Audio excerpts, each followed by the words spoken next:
ये जी कुल्फी है मेरी, ये कुल्फी बेचता हूँ। जैसा प्रधानमंत्री मोदी जी एक चाय वाली चुस्की बेचता था ट्रेन के भीतर, तो मैं गली गली के भीतर जो कुल्फी बेचता हूँ।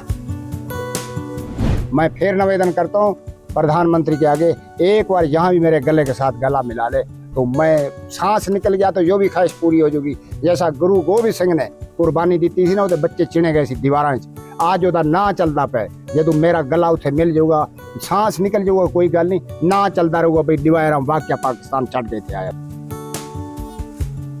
ये है 80 वर्षीय दिवाया राम। इन्होंने अपनी जिंदगी के 55 साल पाकिस्तान में गुजारे।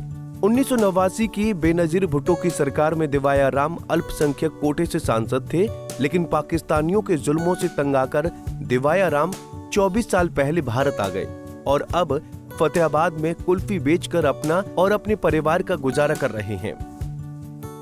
वर्ष 2000 में दिवाया राम पाकिस्तान को छोड़कर भारत आए थे। उस वक्त इनके परिवार में कुछ 11 लोग थे, मगर अब परिवार के सदस्यों की संख्या 26 पहुंच चुकी है।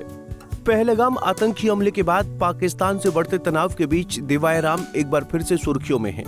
दरअसल दिवाया राम अपने परिवार के साथ शुरू में सिर्फ 1 महीने का वीजा लेकर भारत आए थे, लेकिन इसके बाद वो साल 2018 तक अपने परिवार का वीजा बढ़वाते रहे। हालांकि दिवाया राम के परिवार के कई सदस्यों को सीएए के तहत नागरिकता मिल गई है, लेकिन कुछ अभी भी चक्कर काटने पड़ रहे हैं। ऐसे में अब दिवाया राम की इच्छा है कि वो प्रधानमंत्री मोदी से मिलें और उन्हें गले लगाएं। अभी हमला हुआ है, आप कैसे देखते हैं? धर्म पूछ पूछ कर मारा गया है, हिंदुओं को टारगेट किया गया है, तो कैसे देखते हैं? पाकिस्तान में भी यही हाल था। अरे आप समझो, मैं इस घर में बैठा हूँ रतनगढ़, अगर रतनगढ़ मेरे को कोई मारता है तो रतिये छोड़ेगा वो मेरे को? बहुत ज्यादा, ये बहुत निंदा की बात है, बहुत निंदा की बात है। मैं तो टीवी चैनल लगा के भी हाथ बांधता हूँ, बेनती करता हूँ भाई इस विषय को ना छोड़ो, इस विषय को तो आतंकवादी को खत्म करवा के फिर जाके घर बैठो। ता हिंदू धर्म के मानने वाले होता, इसको खत्म करा के फिर जाके बैठो। आप एमपी रहे हैं, किसकी सरकार में एमपी वहां पर रहे थे और क्या आपके साथ किस तरह की जाति होती थी? बेनजीर की हुकूमत चली थी जी, बाद में चलती रही 2.5 साल, उस भी बेचारी को मार दिया था। तो वहाँ मैं फिर वही बात बता रहा हूँ, बेनती करके मेरा उन्होंने नाम मिटा दिया। कागजों में भी आज अगर देखते हैं तो वह नाम ही खत्म कर दिया, भाई कुछ नहीं है, वो काफिर गया तो गया। मैं कट्टर एक मशहूर था उस जिले 2 जिलों के भीतर, पूरे पंजाब के भीतर, भाई जे अल्लाह दिवाया अल्लाह बोलते थे, दिवाया ना राम ना लगाते थे। राम तो मैं पता नहीं, मैं मेरे को पता है वो राम सच्चा था, मेरा नाम के ऊपर राम टिका आके, वो राम ना बोलने देते थे। बहुत अत्याचार है जी वहाँ बेनजीर की हुकूमत में। मैं कौन से सन की बात है जी? वो जी ये 90 से 1। और आप इंडिया कब आए हो जी? किस सन में आए? सन 2000 में। अब नागरिकता मिल गई है आपको क्या, या परिवार को कुछ नागरिकता मिली है? नागरिकता जी मैं तो 1 महीने के वीजे पे आया था। जो मेरा मन या आत्मा दिल सच्चा है, मैं उस टाइम ही आवाज उठाया था, डीसी साहब खोलर था रोहतक के भीतर, उसने कहा जाना पड़ेगा। मैं जी 1 महीने का वीजा है, जहाँ आग में तड़फ के मरूंगा, वापस ना जाऊंगा। आज भी पक्का हूँ, प्रशासन भी की देन है, पूछताछ करते रहे।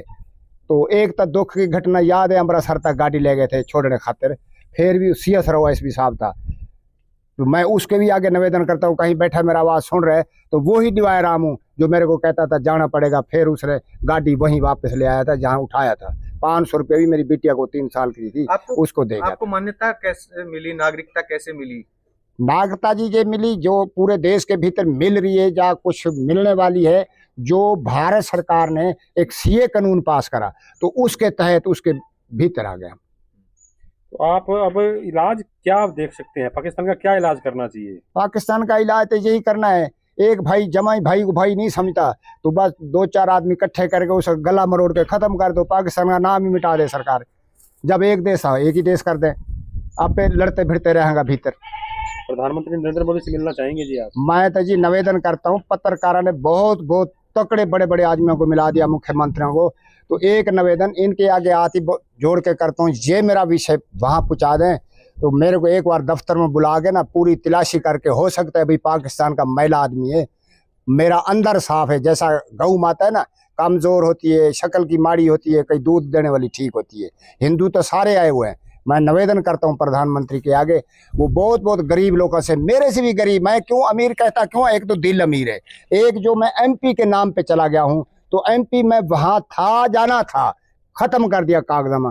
भारत सरकार ने मेरे को MP बना दिया पत्रकारों ने। मैं फिर निवेदन करता हूँ प्रधानमंत्री के आगे, एक बार यहाँ भी मेरे गले के साथ गला मिला ले तो मैं सांस निकल गया तो जो भी ख्वाहिश पूरी हो जाएगी। जैसा गुरु गोबिंद सिंह ने कुर्बानी दी थी ना, वो बच्चे चिने गए सी दीवारां च, आज ओदा ना चलता पे, जो मेरा गला उथे मिल जाऊगा, सांस निकल जाऊगा, कोई गल नहीं, ना चलता रहूगा भाई दिवाराम वाक्य पाकिस्तान चढ़ गए थे। आया अब आप गुजारा कैसे कर रहे हैं जी, परिवार का गुजारा? गुजारा तो कुल्फी बेच के कर रहे हैं जी, आप भी देख रहे हो, घर बार देख रहे हो, हमारा गली देख रहे हो। वो गली जो ऐसी है, कहते हैं ये गली मशहूर है एक्स MP की।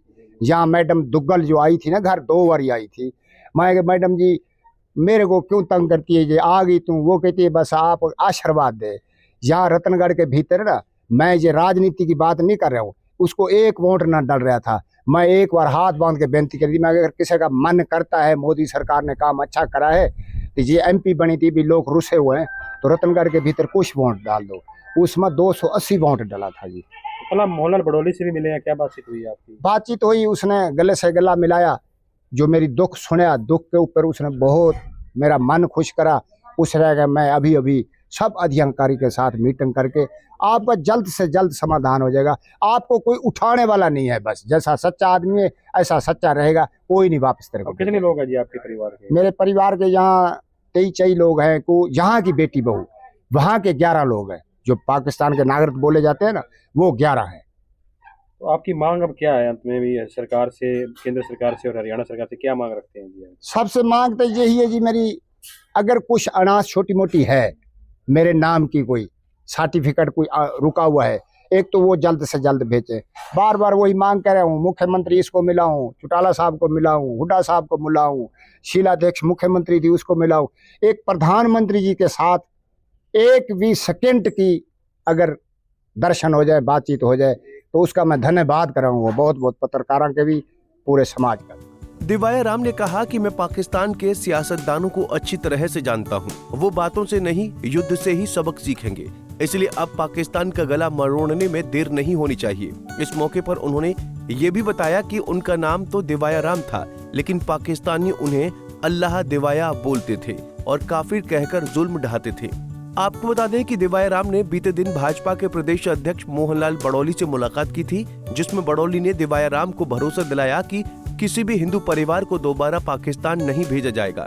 फतेहाबाद से रमेश भट्ट, पंजाब केसरी टीवी।